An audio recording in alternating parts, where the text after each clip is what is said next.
On January 7, 1943, Nikola Tesla died alone in room 3327 of the New Yorker Hotel. He was 86 years old. He had no family nearby, he had no fortune, he had only 2 wooden crates filled with papers, notes, sketches, equations, the final thoughts of a man who had changed the world and was forgotten by it. Within hours of his death, agents from the FBI's Office of Alien Property arrived. They took everything. No warrant, no list, no receipt. Just 2 crates. The official statement came 2 weeks later. The documents contain no scientific value. They are philosophical in nature and lack any practical application. But they were classified as top secret. And they remain so to this day. Why? This is Divergence Point.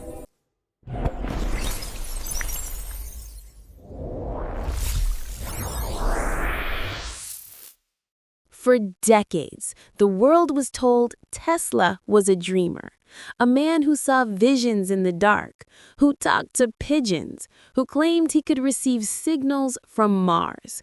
But those who knew him, the ones who worked beside him, knew otherwise. He was not a mystic. He was a geometer of force, not a man who built machines, but a man who understood the architecture of energy.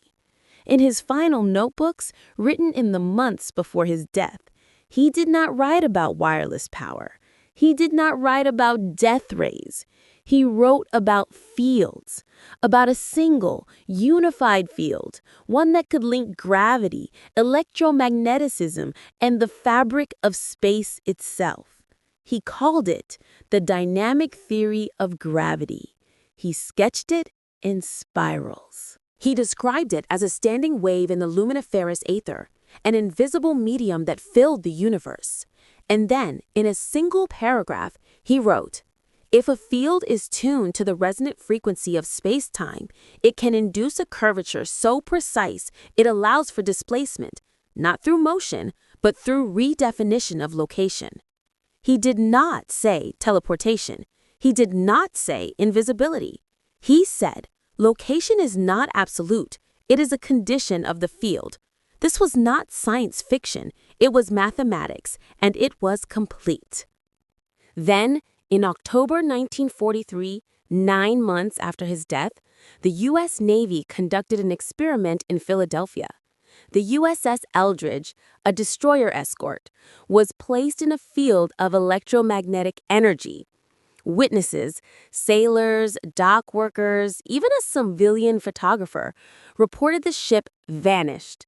Some said it reappeared moments later in Norfolk, Virginia, over 200 miles away. Others said the crew was fused with the hull. Some screamed as their hands became part of the metal. One man was found embedded in the bulkhead, still alive, but screaming in a language no one recognized. The project was shut down within hours. All records were sealed. The men who saw it were ordered to silence. The official report? No such event occurred. But the timing is not a coincidence. The lead scientist on Project Rainbow, as it was called, was Dr. John von Neumann, a man who had met Tesla in 1936, a man who once wrote in his journal, "He is the only one who saw the future before it was written." And the funding? It came from the same secret budget that financed the Manhattan Project. The same people who built the bomb, now testing something. What if they didn't want to build a cloaking device? What if they wanted to test if Tesla's theory could be weaponized? What if they didn't want to make a ship invisible, but to prove that reality itself could be rewritten? And what if they succeeded? Not in the way they hoped, but in the way they feared. Because if you can bend space-time, you can make a ship appear where it was never.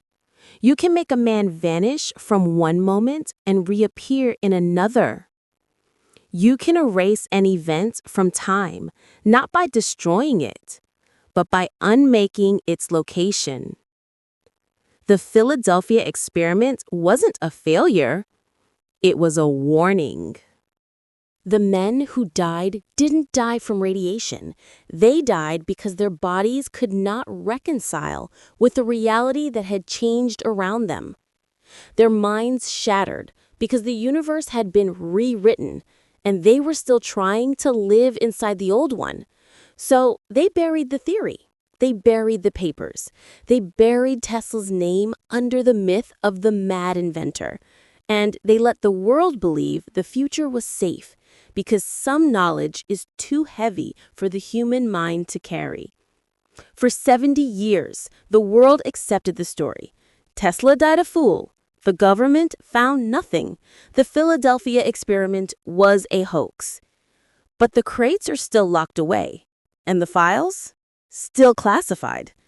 In 2024, a researcher in Germany requested access to Tesla's papers under the Freedom of Information Act. The response: these documents remain under national security review. Disclosure would compromise advanced theoretical systems still in development. Advanced theoretical systems, not weapons, not engines, systems. What if they're not building something new? What if they're still testing the same theory? What if the Philadelphia experiment was not the first, but the first failure? And what if since then they've been working in silence, not to perfect the machine, but to find a way to forget it ever existed? We live in a world that believes it understands physics. We have equations for gravity. We have quantum fields. We have particle accelerators that recreate the first moments of the universe. But we have never touched the fabric. We have never bent it. We have never asked, what happens if we do? Tesla didn't die because he was old. He died because he knew too much. And the world didn't kill him. It chose to pretend he never said it. The greatest danger is not a weapon. It is the silence that follows a truth too dangerous to speak. The FBI called his papers useless. But if they were useless, why are they still locked away? What if the real secret isn't in the equations? What if it's in the decision to never let humanity know it could change the rules of reality? This is Divergence Point. The questions we explore here at Divergence Point are complex, but they are the ones that will define our future. If you believe this conversation is important and want to be part of a community that isn't afraid to ask the big what ifs, then consider subscribing to our channel. Activate the notification bell so you never miss the next divergence point in our journey. We have so much more to explore together. Until next time, stay curious, stay critical, and take care.